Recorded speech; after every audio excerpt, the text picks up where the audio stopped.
Hello bachcho, let's read out the question first. An NC series circuit with an inductance L and a capacitance C has an oscillation frequency F. Two isolated inductors, each with inductance L, and two capacitors, each with capacitance C, are all wired in series and the circuit is completed. The oscillation frequency is. So basically question बोल क्या रहा है कि initially हमारे पास एक capacitor था और एक इंडक्टर था। ठीक है, इन दोनों को हमने क्या किया था, सीरीज में जोड़ दिया था across the AC voltage supply. So उसकी जो फ्रीक्वेंसी थी वो किसके इक्वल थी, एफ के इक्वल थी। Now according to second case हम क्या कर रहे हैं, दो आइसोलेटेड कैपेसिटर्स को हम सीरीज में जोड़ रहे हैं इन आइसोलेटेड कनेक्शन ऑफ इंडक्टर। ठीक है, जो भी आइसोलेटेड टू इंडक्टर्स है उनके साथ। सो इस केस में क्या आ जाएगा, दो कैपेसिटर सीरीज में विथ दो इंडक्टर के। ठीक है, सो इस टाइम पर जो भी फ्रीक्वेंसी होंगी वो हमें बताना है। सो लेट सपोज कि वो जो फ्रीक्वेंसी है वो कुछ एफ डैश के इक्वल है। तो चलिए स्टार्ट करते हैं हम की कॉन्सेप्ट से which we are going to use here for this question. So जैसा कि यहाँ पर आप देख सकते हैं कि सभी के सभी कंपोनेंट्स को हमने कैसे कनेक्ट किया है, सीरीज में कनेक्ट किया है।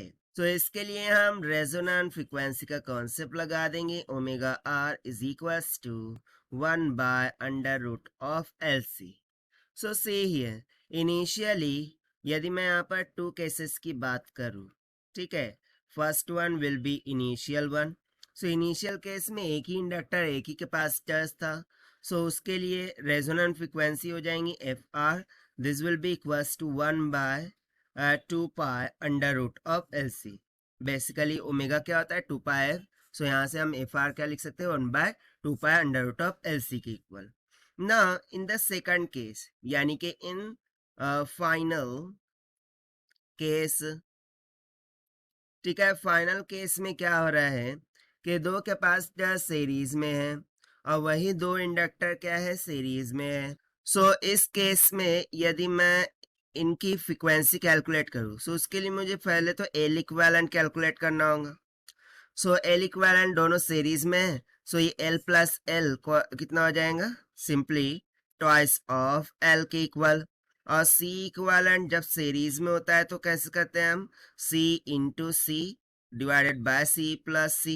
Okay, C one into C two divided by C one plus C two formula, according to that formula. Okay, so यहाँ पर सिंपली हो जाएगा सी का square by twice of C. So एक सी कैंसिल हो गया, ये सिंपली आ जाएगा C by two. So second case के लिए F dash of R, this will be equals to 1 by 2 pi under root of L equivalent.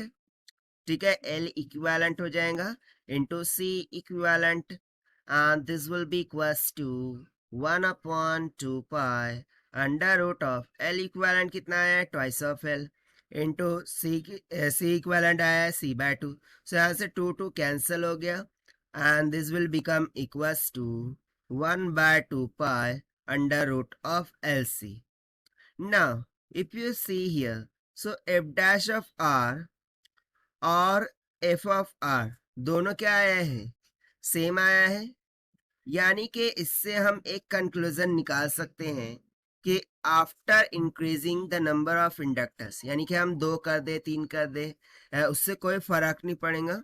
यहाँ पर यदि मैं 2 कैपेसिटर यूज कर लूँ, 2 इंडक्टर यूज कर लूँ, सो तब भी फ्रीक्वेंसी क्या होंगी, सेम होंगी, यानी कि इनिशियल के इक्वल होंगी। सो यहाँ simply F dash will be equals to what, that is F. और यही हो जाएगा हमारा required answer for this question जो कि हमसे पूछा गया था। And this we have found by using the conceptual formula of resonant frequencies. Now let us check the option. So यहाँ से जो option C है, this will become correct. So this is the required solution. I hope you understood well. Best of luck. Thank you.